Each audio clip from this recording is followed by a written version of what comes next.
बच्चों, आप जानते हैं कि हमारे ग्रह पृथ्वी में पौधों और जानवरों की एक महान विविधता का घर है। याद रखें कि जीवों को प्रभावित करने वाले भौतिक एवं जैविक कारकों के साथ-साथ उनकी रासायनिक अन्योन्यक्रिया का योग पर्यावरण कहलाता है। जीव एक दूसरे के साथ और जैविक और अजैविक कारकों के साथ संतुलन बनाए रखते हैं। भौतिक कारकों या अजैविक कारकों में भूमि, वायु, जल, सूर्य का प्रकाश आदि शामिल है और जैविक या जैविक कारकों में जीवित जीवों को शामिल करते हैं।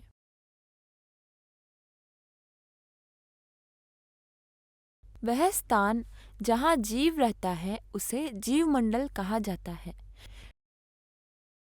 1935 में ब्रिटिश वनस्पति विज्ञानी और पारिस्थितिकीविद A.G. टेंसले द्वारा पर्यावरण की एक बुनियादी इकाई का वर्णन करने के लिए पहली बार पारिस्थितिकी तंत्र शब्द का उपयोग किया गया था।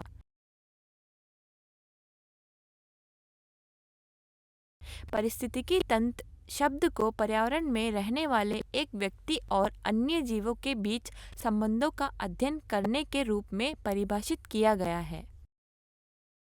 सीखने के उद्देश्य। इस पाठ के पूरा होने के बाद आप निम्नलिखित बातों को जानने में सक्षम होंगे। खाद्य श्रृंखला और खाद्य जाले, जैवमंडल का पिरामिड, संख्याओं का पिरामिड, ऊर्जा का पिरामिड। मुख्य शब्द: पारिस्थितिकी तंत्र, आहार,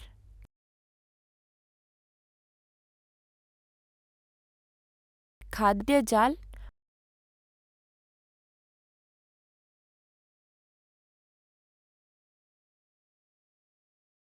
उत्पादक, उपभोक्ता,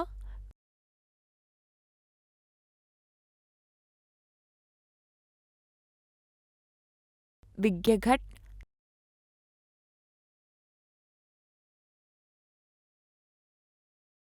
एफिड्स, पारिस्थितिक पिरामिड,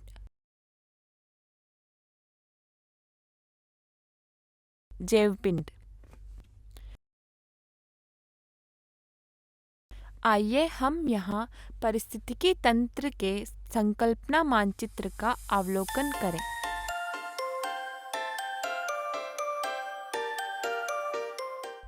आप पिछली कक्षाओं में भोजन श्रृंखलाओं एवं भोजन जालों की मदद से जीवों और उनके भोजन के मध्य संबंधों को समझा है। खाद्य श्रृंखलाएं आपस में जुड़ी हुई होती है और कई खाद्य श्रृंखलाओं के बीच संबंध के परिणाम स्वरूप एक खाद्य जाल बनाते हैं। एक खाद्य श्रृंखला एक विशिष्ट आवास में कौन क्या खाता है, यह दिखाती है कि किसी विशेष निवास स्थान में कौन क्या खाता है। श्रृंखला में प्रत्येक जीव के बीच तीर हमेशा भोजन से भोजनकर्ता की ओर तक इंगित करते हैं। उदाहरण के लिए एक खाद्य श्रृंखला को निम्नानुसार दिखाया जा सकता है: घास, खरगोश, सांप, चील। खाद्य श्रृंखला उत्पादक से उपभोक्ता की ओर चलती है, जैसे कि प्राथमिक, माध्यमिक और तृतीयक स्तरों, और प्रत्येक स्तर पर जीवों की संख्या कम होती जाती है। एक पारिस्थितिकी तंत्र में ऊर्जा समृद्ध भोजन उत्पादकों से उपभोक्ताओं तक चरणबद्ध रूप से गुजरता है, जो उनके संबंधों पर आधारित होता है। खाद्य श्रृंखला से पता चलता है कि ऊर्जा एक जीव से दूसरे जीव में कैसे स्थानांतरित होती है। प्रत्येक स्थानांतरण पर ऊर्जा का 80 से 90% का एक बड़ा भाग श्वसन प्रक्रम तथा अन्य तरीकों से ऊष्मा उत्पन्न होने पर क्षय हो जाता है।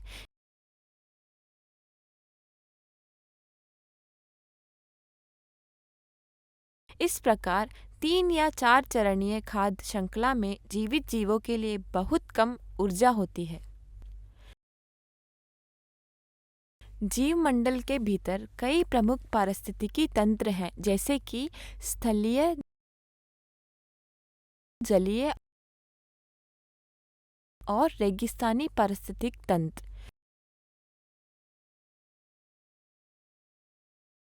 स्थलीय पारिस्थितिक तंत्र मुख्य रूप से ध्रुवों और भूमध्य रेखा के बीच जलवायु परिस्थितियों में भिन्नता से निर्धारित होते हैं।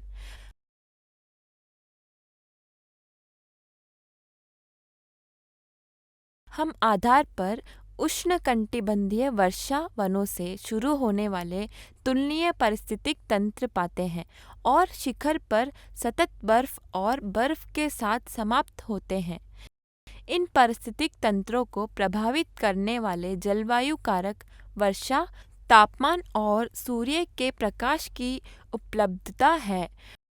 वनों में उच्च वर्षा होती है, लेकिन जंगल का प्रकार तापमान और प्रकाश से प्रभावित होता है। यही बात अत्यधिक कम वर्षा वाले रेगिस्तानी क्षेत्रों पर भी लागू होती है। एक पारिस्थितिकी तंत्र में खाद्य श्रृंखला जीवों के बीच संबंधों और आधारित होती है।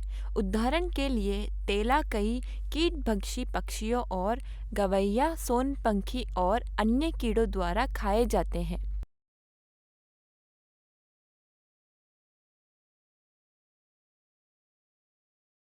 बाज कई प्रकार के पक्षियों और छोटे स्तनधारियों पर हमला करते हैं। खाद्य जाल शब्द एक बेहतर शब्द है जो पूरे समुदाय के बीच अधिक संख्या में संभावित लिंक को सुझाता है, जो एक जटिल जुड़े हुए इकाई के रूप में होता है। जानवर भोजन जाल में विशेष स्थानों पर फिट होते हैं, जिन्हें उनकी नीचे कहा जाता है।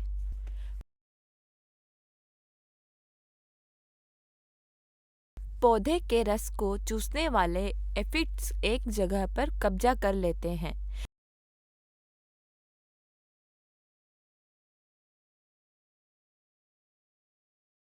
पत्तियों के टुकड़ों को काटने में सक्षम इल्ली एक और जगह पर कब्जा कर लेते हैं।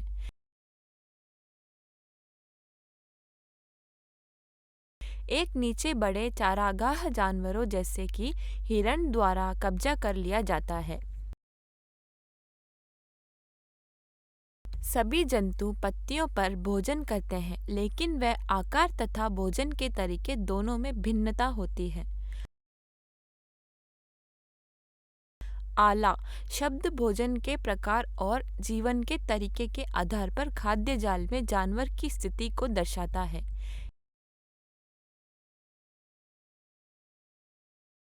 एक आवास जानवर के लिए एक रहने का स्थान है, जबकि एक आला जीव के व्यवसाय का वर्णन करता है और यह कैसे अपना जीवन यापन करता है। पारिस्थितिक पिरामिड क्या है? विभिन्न पौष्टिकता स्तरों पर जीवों के पोषण संबंधों में ऊर्जा, व्यक्तियों की संख्या और उनके जैवमंडल शामिल है। इन संबंधों का चित्रमय प्रतिनिधित्व पिरामिड के आकार का होता है, जिसे पारिस्थितिक पिरामिड कहा जाता है। इसे पहली बार 1927 में एक ब्रिटिश पारिस्थितिकीविद चार्ल्स एल्टन द्वारा पेश किया गया था। पारिस्थितिकीय पिरामिड में उत्पादक आधार पर कब्जा करते हैं तथा विभिन्न स्तरों के उपभोक्ता अनुक्रमिक स्तरों पर कब्जा करते हैं।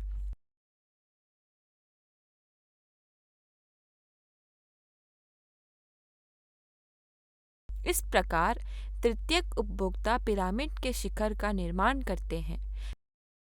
पिरामिड 3 प्रकार के होते हैं: जैवमंडल पिरामिड, संख्या पिरामिड और ऊर्जा पिरामिड। एक पिरामिड जो एक दिए गए पौष्टिकता स्तर पर दिए गए समय पर व्यक्तियों की संख्या पर आधारित है, संख्या पिरामिड कहलाता है। प्रत्येक बार पौष्टिकता स्तर पर भोजन श्रृंखला में व्यक्तियों की संख्या का प्रतिनिधित्व करता है। खाद्य श्रृंखला में प्रत्येक कड़ी पर प्राथमिक उपभोक्ताओं से लेकर बड़े मांसाहारियों तक आकार में वृद्धि होती है, लेकिन संख्या में कमी होती है। अधिकांश पारिस्थितिक तंत्रों में कई खाद्य श्रृंखलाओं के लिए संख्याओं का पिरामिड खड़ा होगा। कभी कभी संख्याओं का पिरामिड बिल्कुल भी पिरामिड जैसा नहीं दिखता है या उल्टा होता है।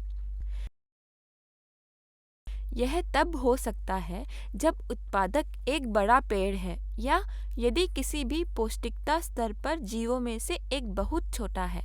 जैवमंडल प्रकाश संश्लेषण द्वारा कार्बन डाइऑक्साइड निर्धारित से प्राप्त कार्बनिक पदार्थ है। इसमें पेड़, झाड़ियाँ, फसलें, घास, शैवाल, जलीय पौधे, कृषि और वनस्पति अवशेष और सभी प्रकार के मानव और पशु अपशिष्ट शामिल है।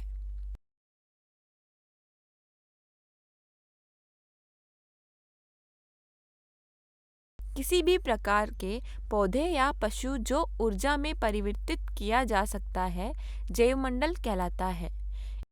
इन पदार्थों को ऊर्जा उत्पादन के लिए उपयोग किया जाता है और जैव ईंधन के रूप में जाना जाता है।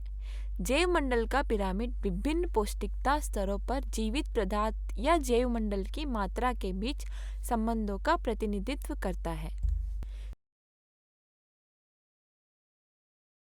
स्थलीय पारिस्थितिक तंत्र में जैवमंडल उत्तरोत्तर उत्पादकों से शीर्ष मांसाहारी तक घटता जाता है। एक जलीय पारिस्थितिकी तंत्र में पादप प्लवक का जैवमंडल क्रस्टेशियंस और छोटी शाकाहारी मछलियों की तुलना में बहुत कम होता है, जो इन उत्पादकों पर भोजन करते हैं। छोटी मछलियों पर रहने वाली बड़ी मांसाहारी मछलियों का जैवमंडल अभी भी अधिक होता है और जैवमंडल के पिरामिड को उल्टा बनाता है। यह पाया गया है कि जैवपूषी का 10 से 20% भाग खाद्य श्रृंखला में एक पोषी स्तर से दूसरे पोषी स्तर पर स्थानांतरित होता है। अनेक जानवर अपने भोजन को अपने शरीर के ऊतकों में नहीं बदलते हैं और वे 10% से अधिक नहीं परिवर्तित होते हैं। पशु प्लवक पौधे प्लवक पर भोजन करते हैं और मछली पशु प्लवक पर भोजन करती है। मनुष्य भोजन श्रृंखला के अंत में होते हैं और मछली को खाते हैं।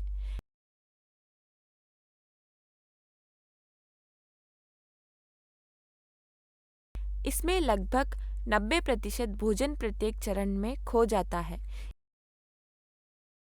इसलिए 1000 किलोग्राम पौधे प्लवक 100 किलोग्राम पशु प्लवक का उत्पादन करते हैं।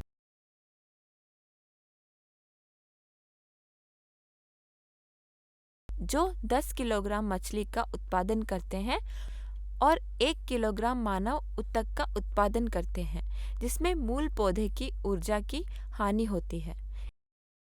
इस प्रकार एक खाद्य श्रृंखला में मूल पौधे स्रोत के पास जानवरों की प्रजातियां अधिक मात्रा में ऊर्जा प्राप्त करती है।